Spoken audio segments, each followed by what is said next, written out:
ನಮಸ್ಕಾರ ವಿದ್ಯಾರ್ಥಿಗಳೇ. ಈ ವಿಡಿಯೋದಲ್ಲಿ ನಾವು ಅನಾಟಮಿ ಫಿಸಿಯಾಲಜಿ ಏನು ಒಂದು ನೀವು ಓದ್ತಾ ಇದ್ದೀರಿ 2ನೇ ವರ್ಷದಲ್ಲಿ ಇರುವಂಥ ಎಲ್ಲ ವಿದ್ಯಾರ್ಥಿಗಳಿಗೆ ಅನಾಟಮಿ ಸೆಕ್ಷನ್ದಿಂದ ಟೈಪ್ಸ್ ಆಫ್ ಬೋನ್ಸ್ ಬಗ್ಗೆ ಈ ವಿಡಿಯೋದಲ್ಲಿ ನಾನು ಡಿಸ್ಕಷನ್ ಮಾಡ್ತಾ ಇದ್ದೀನಿ. ಯಾವೆಲ್ಲ ಬೋನ್ಸ್ಗಳು ನಮ್ಮ ಟೈಪ್ಸ್ ಎಂಥ ಬೋನ್ಗಳು ನಮ್ಮ ಬಾಡಿ ಒಳಗಡೆ ಇದ್ದಾವೆ ಅಂತೇಳಿ.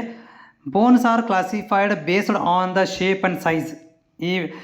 ಇದರಲ್ಲಿ ಕ್ಲಾಸಿಫಿಕೇಷನ್ಗಳನ್ನಾಗಿ ಮಾಡ್ಕೊಂಡಿದ್ದೀವಿ. ಶೇಪು ಮತ್ತು ಸೈಜ್ಗಳ ಆಕಾರದ ಮೇಲೆ ನಾವು ಬೋನನ್ನು ಇಲ್ಲಿ ಕ್ಲಾಸಿಫೈಡ್ ಮತ್ತು ಟೈಪನ್ನಾಗಿ ಮಾಡ್ಕೊಂಡಿದ್ದೇವೆ. 1ನೇ ಬೋನು ಲಾಂಗ್ ಬೋನ್ ನಮ್ಮ ದೇಹದಲ್ಲಿ ಲಾಂಗ್ ಮತ್ತು ಸ್ಟ್ರಾಂಗ್ ಆಗಿರುವಂಥ ಒಂದು ಬೋನು ಲಾಂಗ್ ಬೋನ್ ಇದೆ. ಅದಕ್ಕೆ ನಾವು ಉದಾಹರಣೆಗೆ ಹೇಳೋದಾದರೆ ಫಿಮರ್ ಇರ್ಬೋದು, ಹ್ಯುಮೆರಸ್ಗಳು ಇರ್ಬೋದು, ಇವು ನಮ್ಮ ದೇಹದಲ್ಲಿ ಲಾಂಗೆಸ್ಟ್ ಬೋನುಗಳು ಅಂತ ಕರಿತೀವಿ. ಉದ್ದನೆ ಇರುವಂಥ ಮತ್ತು ಸ್ಟ್ರಾಂಗ್ ಇರುವಂಥ ಬೋನುಗಳು. 2ನೇ ಬೋನು ಶಾರ್ಟ್ ಬೋನ್ಸ್ಗಳು.